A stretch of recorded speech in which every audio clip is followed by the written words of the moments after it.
कर्मण्येवाधिकारस्ते मा फलेषु कदाचन मा कर्मफलहेतुर्भो मा ते संगोऽस्त्वविकर्मणि।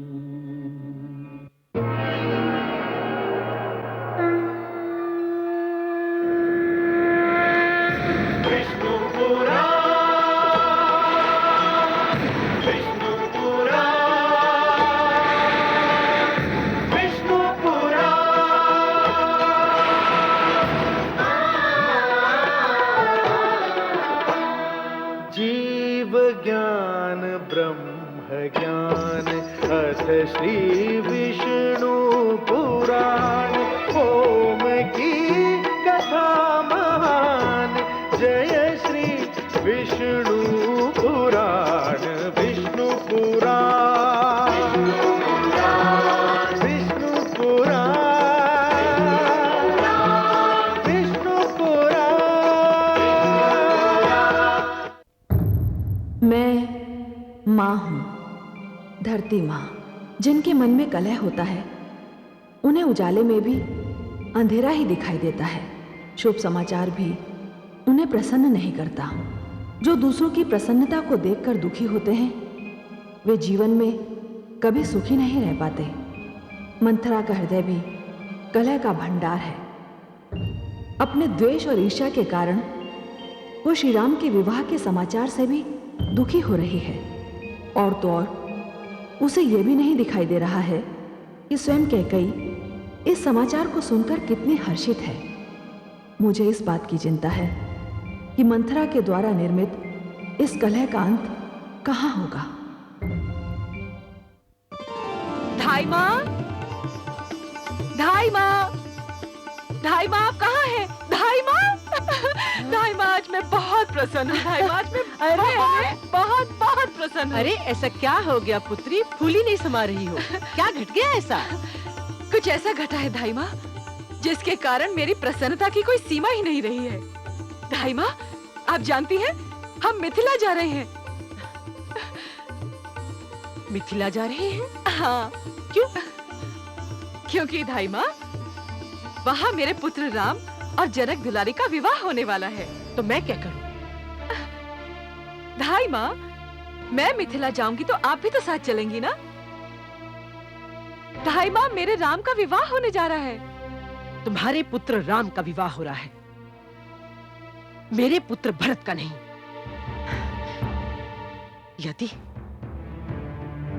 यदि मेरे भरत का विवाह होता तो मैं नाचती गाती हुई जाती।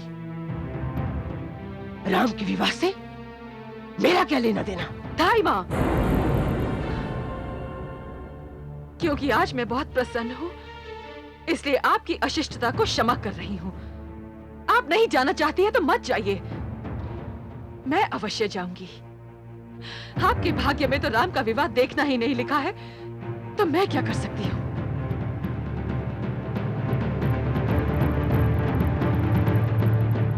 मेरे भाग्य में क्या लिखा है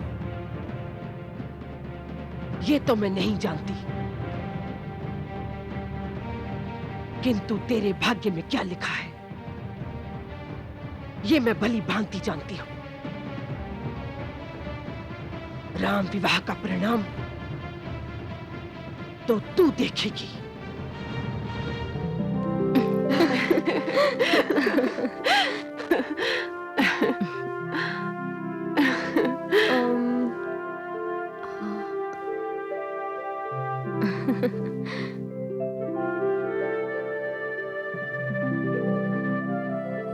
लो, ऋषिवर तो यहाँ है ही नहीं। अब हम किससे कहें कि हमें अपने भाभी जीजाजी से मिलने की अनुमति चाहिए? बिना उनकी अनुमति के मिलना तो शिष्टाचार के विरुद्ध है। मुझे तुम्हारे विचार सुनकर हर्ष हुआ राजकुमारी।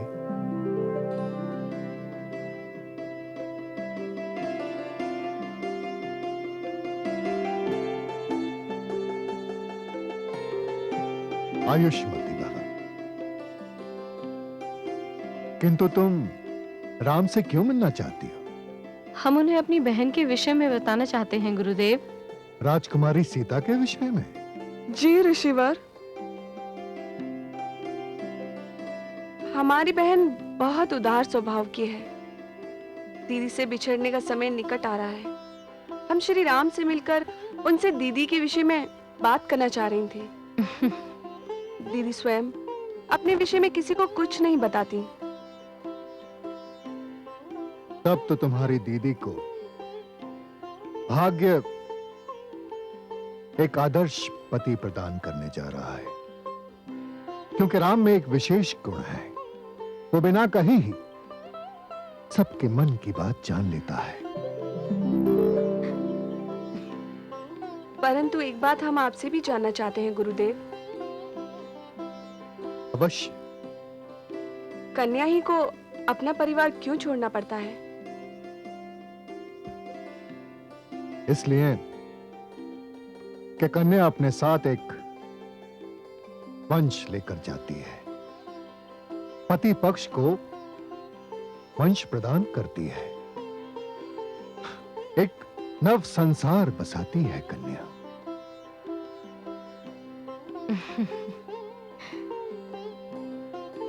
आयुष्मती भव।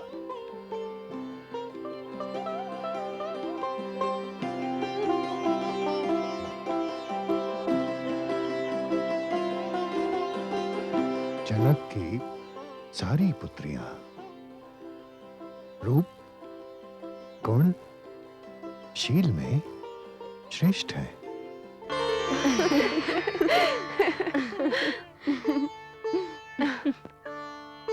जी, आप लोग? हम उनसे भेंट करने आए हैं जिन्होंने कुछ तोड़कर कुछ जोड़ लिया है। आपकी बात मेरी समझ में नहीं आई राजकुमारी। आश्चर्य है, इतनी साधारण सी बात आपकी समझ में नहीं आई राजकुमार। आपके भ्राताश्री ने शिव धनुष तोड़कर हमारी दीदी से नाता जोड़ लिया है। हम उन्हीं के दर्शन के लिए आई हैं। तब तो आप लोगों को रोकने का मेरा कोई अधिकार ही नहीं है। आप लोग भीतर जा सकते हैं। जाइए।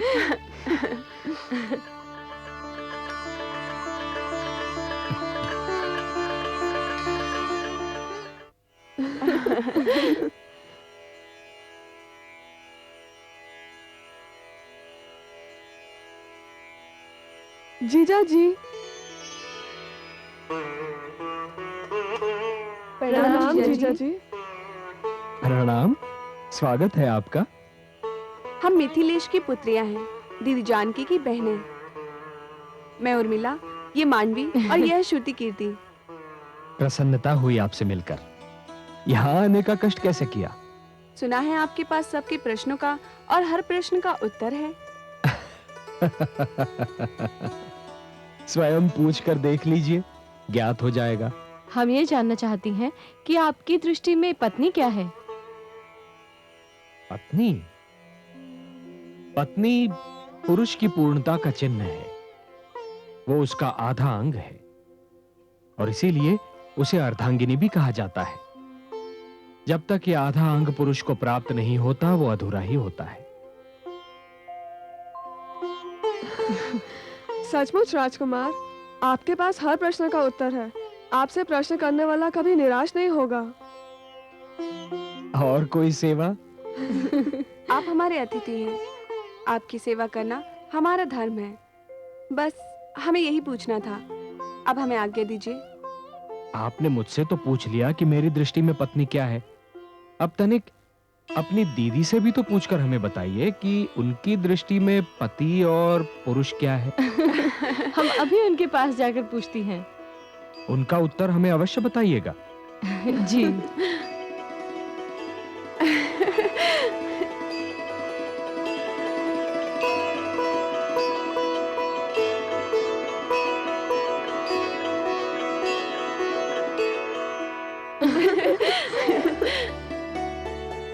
तुम्हें उनके पास इस तरह नहीं जाना चाहिए था। क्यों? हमारा उनका जीजा साली का मधुर संबंध है। हाँ, और इसी बहाने हमें ये भी पता चल गया कि श्री राम के हमारे दीदी के विषय में क्या विचार है। क्या विचार है?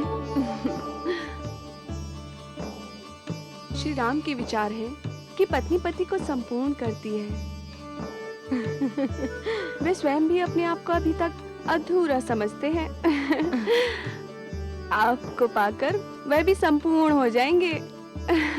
जीजा जी ये जानना चाहते हैं कि आपकी दृष्टि में पति का क्या स्थान है?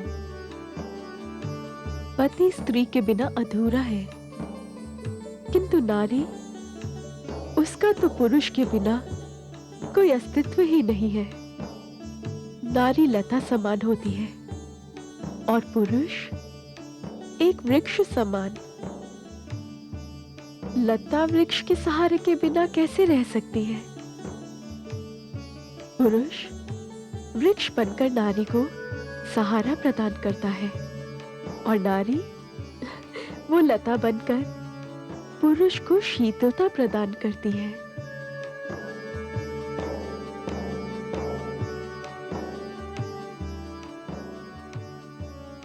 दीदी, ऐसा लगता है जैसे आप दोनों ने एक दूसरे के लिए ही जन्म लिया है। दोनों के विचारों में इतनी समानता है, क्या आश्चर्य होता है। समझ नहीं आ रहा है कि आप जैसी बहन से बिछड़कर हम कैसे रह पाएंगी। हाँ दीदी,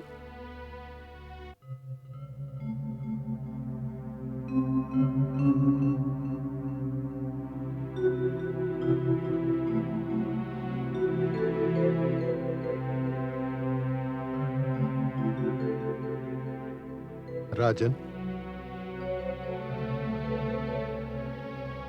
ऋषिवर आप?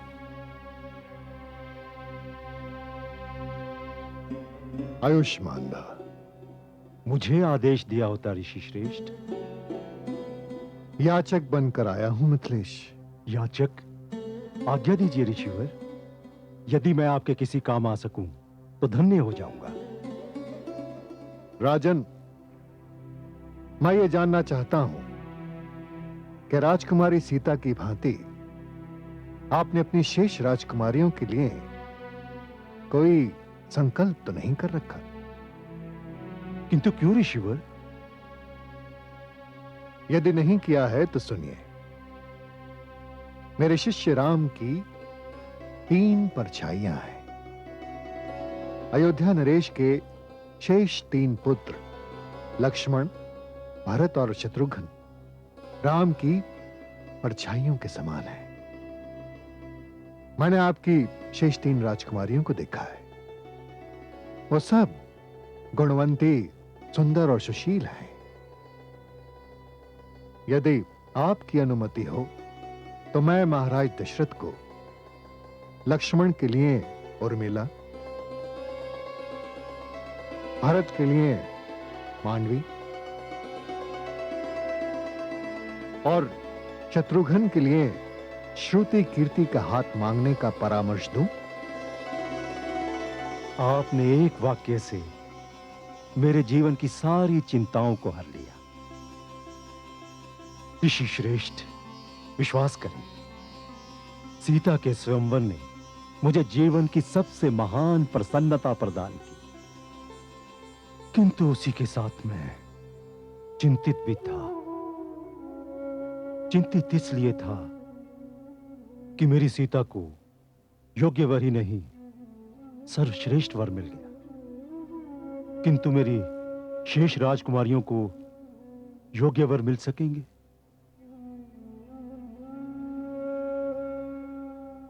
मैं इसलिए भी चिंतित था कि ये चारों बहनें कभी एक दूसरे से अलग नहीं रहीं। सीता के चले जाने के उपरांत क्या ये अकेली रह पाएंगी? यदि अयोध्या नरेश ने आपका ये परामर्श स्वीकार कर लिया तो मैं पूर्णतः चिंता मुक्त हो जाऊंगा। महाराज की जय हो। महाराज, बारात आ चुकी है। अति उत्तम।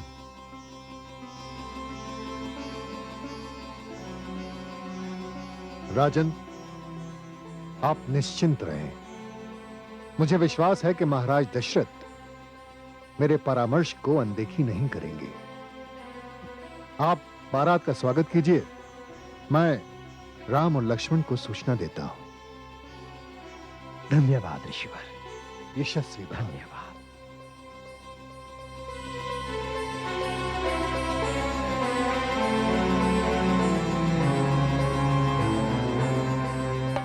अयोध्या नरेश महाराज दशरथ की जय। अयोध्या नरेश महाराज दशरथ की जय। अयोध्या नरेश महाराज दशरथ की जय। अयोध्या नरेश महाराज दशरथ की जय। अयोध्या नरेश महाराज दशरथ की जय। अयोध्या नरेश महाराज दशरथ की जय। अयोध्या नरेश महाराज दशरथ की जय। अयोध्या नरेश महाराज दशरथ की जय। अयोध्या नरेश महाराज दशरथ की जय। अयोध्या नरेश महाराज दशरथ की जय।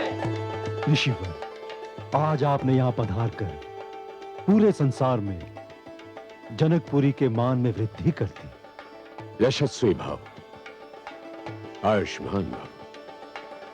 महाराज,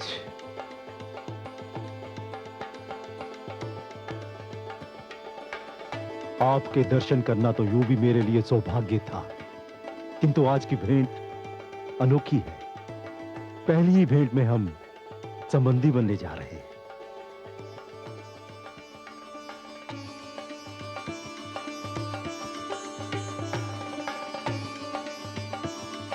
राजन, राम और लक्ष्मण से तो आप मिल ही चुके हैं।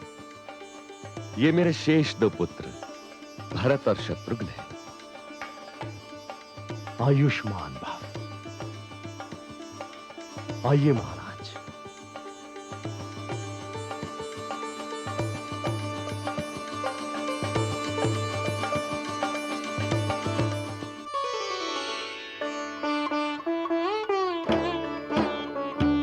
यशस्वी भव।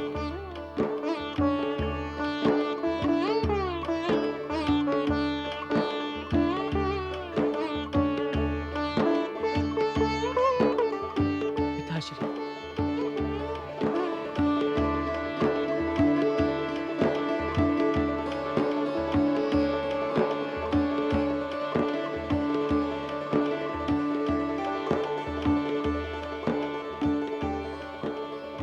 आयुष्मान भव।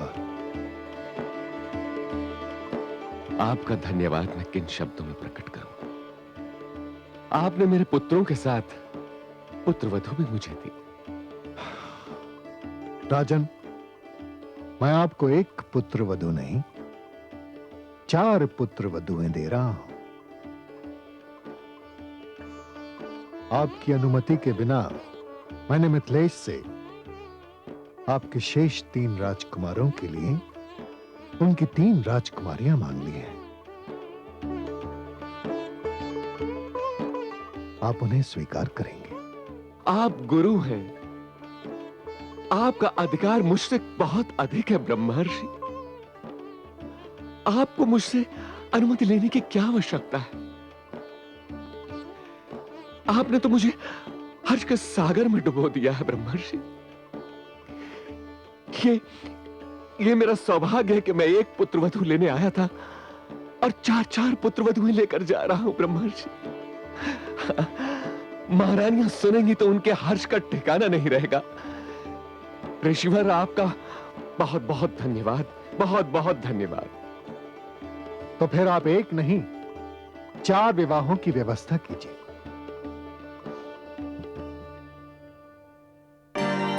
गूंज मंत्र विवाह के, गूंजे मंगल गान, जनक सुनयना मिली करे,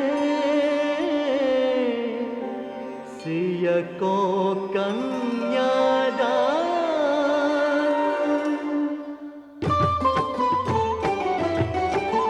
भावर डारत राम अरु सीता, धन धन कहत समाज पुनीता, राम सिया सिर सिंदूर डारे, ऋषि मुनि मंगल मंत्र उचारे, ऋषि मुनि मंगल मंत्र उचारे, भय विधि राम मैया की जय से विधि भई सकल कुंवर की तई से जनक सुनयना धन न्योछारे सखी समाज आरती उतारे सखी समाज आरती उतारे।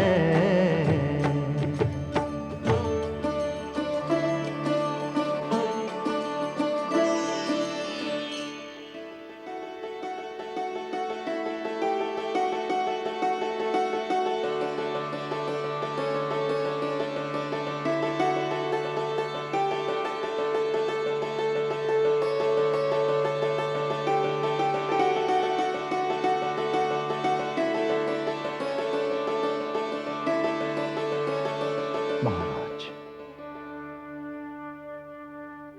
अज्ञानता में मेरी पुत्रियों से कोई भूल हो जाए तो उन्हें क्षमा कर दीजिएगा। राजन, मैं जनकपुर से 4 पुत्र वधुएं नहीं 4 पुत्रियां लेकर जा रहा हूं। बाबुल का घर छोड़ कर चल पिया के देश सबकी है शुभ कामना मंगल करे गणेश। छूटे आंगन देहरी छूटा गए परिवार स्वागत को तैयार है एक नया संसार एक नया संसार।